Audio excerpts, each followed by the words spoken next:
Greetings, adventurers. This is DM Kurt here with Kathy. We are about 24 hours away from starting our first Castles and Crusades campaign. Previously, we were trying to run 5e Ravenloft with high-level characters, which doesn't work the best. I mean, it's kind of hard to have a feeling of impending dread when you're basically playing fantasy-themed superheroes. It just doesn't work too well. You can challenge the characters with a superpowered bad guy, but that's just it. There's the one fight, and it's kind of hard to make any good dread leading up to it. Anyway, we had a poll of our players, all 9 of them, and the overwhelming results of the poll were they wanted Castles and Crusades for their next game. I asked the players, okay, here are the 5 options you got. One of y'all can run something, or place the following 4 in order of preference: 5e, 2e, 1e, and Castles and Crusades, which ended up being the winner. 5e being second place, and the other 2 going distant third and fourth. Anyway, there are certain benefits to Castles and Crusades for what I want to do. One is the power of the characters. While it does increase at every level, it does so at a more gradual slope, which is good. And it's easier to make a themed campaign. It's easier to have something cohesive.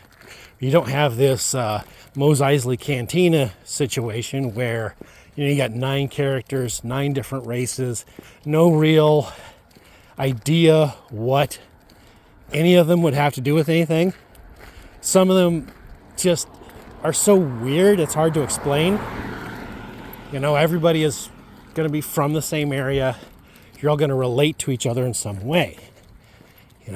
Our last game had a rabbit person artificer, an owl person cleric. We had a goblin warlock. We had a 1940s paranormal detective guy. And it's just like, what is this? Just what is this? Why would any of them have to do with anything? Nothing makes sense. Nothing flows. Anyway, so we're all going to start off with, you are members of an orc tribe. This tribe does have half orcs and maybe an ogre or 2, has goblins, maybe there's a bugbear, And so everybody's like, okay, we all start from a common point. Things will happen from there. It's going to be kind of a hex crawl kind of thing. You all know where maybe it's not really hex crawl in the exploration type, but it's going to be a situation where you all have a copy of the map.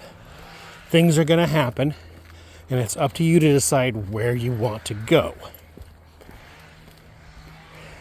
That's the plan.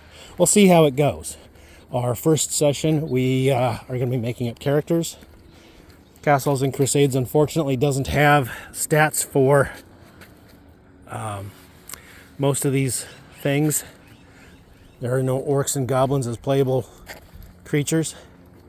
There's an orc in the Castle Keeper guide, but that one absolutely just sucks, so I'm not going to use it. So, in the next 24 hours, I have to come up with 4 playable races and have them roughly on par with the half orc from the player's handbook. Have some ideas. Think it's going to work out. Think we're going to have some fun. Anyway, DM Kurt out.